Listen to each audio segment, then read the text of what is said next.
Sometimes it's situational. You're born into a situation. Maybe you're located positionally in a family in which maybe you're an older sibling and you take on the role of guider for your younger siblings. Maybe it's a professional situation that you're placed into. You rise to the occasion. I wonder how much of these identities are our own making, and how much of our identities are from external or cultural pressures. It's likely a mixture of both, right? Take the ways that we interact with the world, and we assign our own meaning making to it. If we make these decisions about our own identities, at least to some extent, at what point do we decide whether these roles are serving us well or whether we need to re-examine our relationship to them? We may have a lot invested in these roles, in these identities. We may have been performing these roles and these identities for a long time, and our ideas about ourselves can become enmeshed with them. Perhaps it's a role you play in a relationship. Maybe you're the calm one. Maybe you're the adventurous one. Maybe it's a sense of being independent and self-sufficient in your life. Maybe it's a gender presentation. Perhaps we identify with a career. A friend of mine writes stories and is in seminary, and she identifies as a storyteller. Another friend works in IT, and he identifies with his role of helping people, particularly when they get in difficult situations. So the roles in your life, I'm sure there are multiple of them.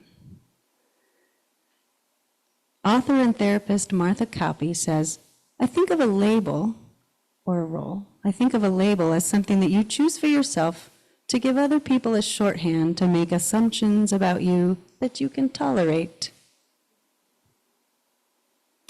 So, for your labels that you have for yourself, are you a caretaker, a supporter, a spouse or other partner, a provider, a leader of some kind, a rebel?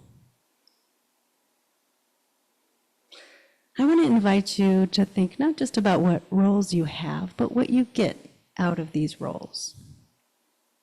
Maybe it's a sense of purpose, a sense of pride, perhaps, a sense of who you are and how you're meant to move in the world. So I'll tell you just a little bit about some of my story. Before going to seminary, as Reverend Allen said, I was a scientist. From this vocation, I got a sense of purpose and a sense of pride. I felt like I was helping humanity in various ways, and it made me feel good about myself and gave me some direction with a sense of purpose in the world. But at some point, that sense of pride and purpose just wasn't enough for me. In fact, I found myself pretty miserable at times. I was objectively good at my job. I enjoyed good relationships with my coworkers, but I still found myself dreading going to this particular vocation every day, even in multiple settings. And it was confusing because I'd done what I thought I was supposed to do. I worked really hard in the STEM field. I graduated all the grades, and I did what society seemed to tell me that I was supposed to do by finding a level of professional success and financial stability. But I was still miserable anyway. I found that I could no longer tolerate some of the things that I would see, not, of course, from everyone, not in every moment or in every quarter, but I saw enough posturing and individualism and perfectionism and placing product over people or relationships. Later, I would learn that these are vestiges of white supremacy culture, but I didn't have that knowledge or those words at the time. I couldn't put my finger on it, but I knew it didn't feel right.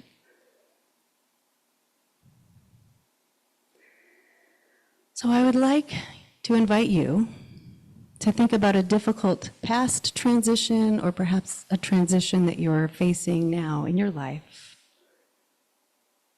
Maybe it's a job or a professional situation that isn't quite working for you in the way that you'd hoped. Maybe you're thinking about your future. Perhaps you're considering where you may want to live. Do you follow your family, your kids, your grandkids?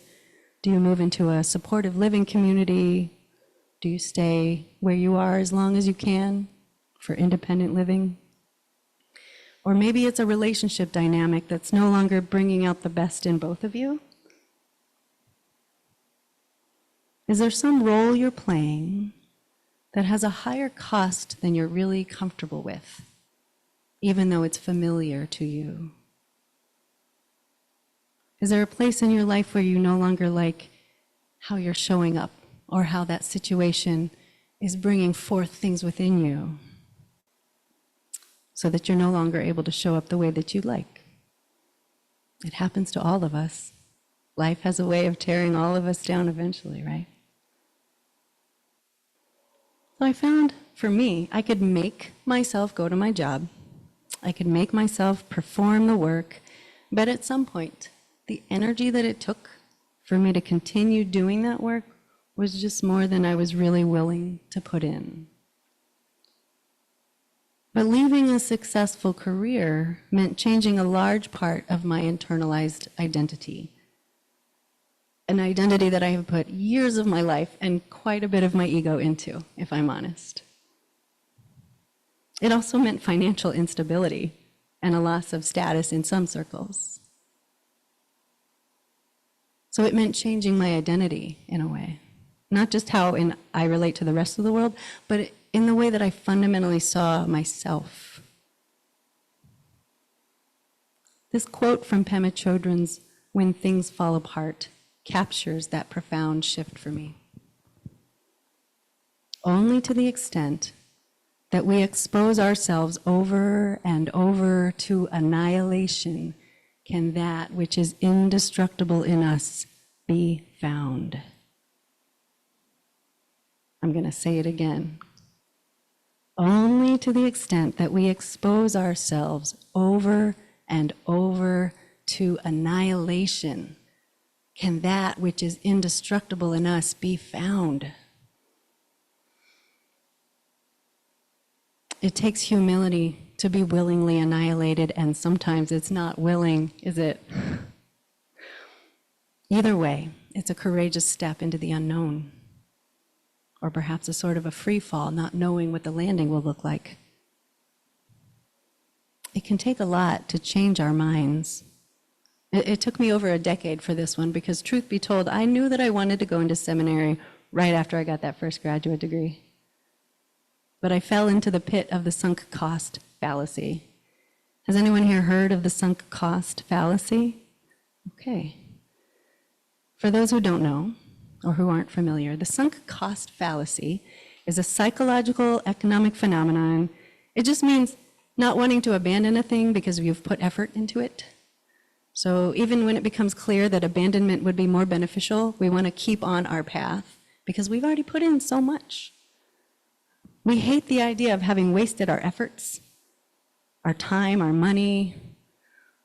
Sometimes the prospect of starting over is so daunting, it can prevent us from shifting.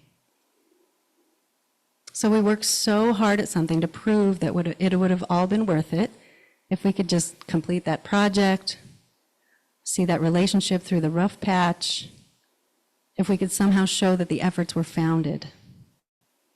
And we can even be rewarded by society if our path is one that comes pre-approved by it, right? It takes not just abundant humility, but a certain amount of radical surrender to be able to look outside of whatever it is that we've invested in, to look at the larger picture and say, these data don't add up and we need to do something different. And it can feel like failure, heartbreak. annihilation.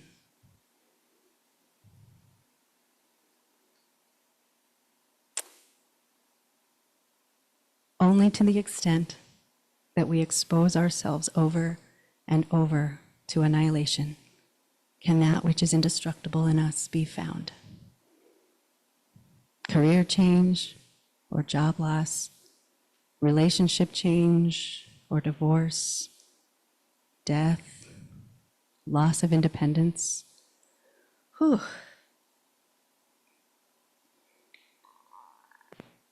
As we navigate these changes, how do we figure out what is true to our deepest heart's desires and identities, what is indestructible with us, and dissect that away from habitual ways of being or from cultural pressures, while simultaneously mourning?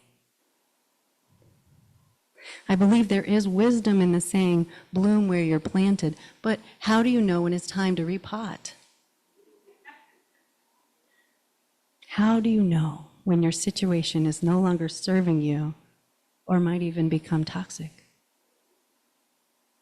There are no clear-cut answers, but I do know that the sunk cost fallacy is a named fallacy for a reason. Now, I do want to acknowledge that a career change is not economically feasible for everyone in all circumstances. I mean, I may have had to take out some student loans, but I have had a lot of support to get me to this place. And not everyone can do a career change specifically. And I also want to say that I am exceedingly grateful to the scientists for whom this is their calling, who will go into the lab and do the meticulous work and play the game. Don't let peer reviewer number 2 get you down.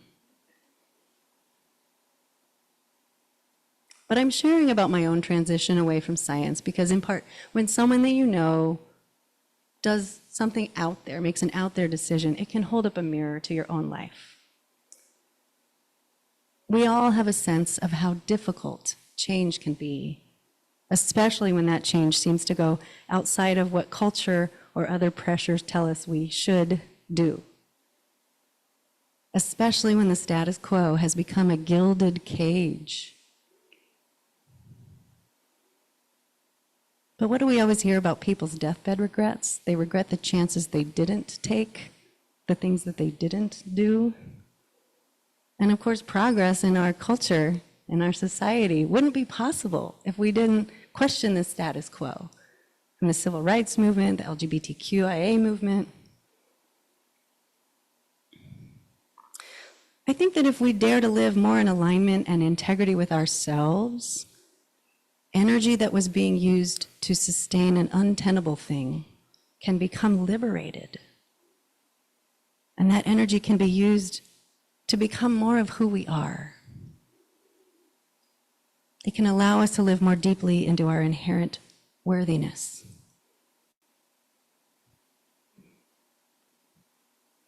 I leave you with this final quote by Howard Thurman. Don't ask what the world needs. Ask yourself what makes you come alive, and go do that. Because what the world needs is people who have come alive. Ashe, Amen, Assalamu alaikum, Shalom, and blessed be.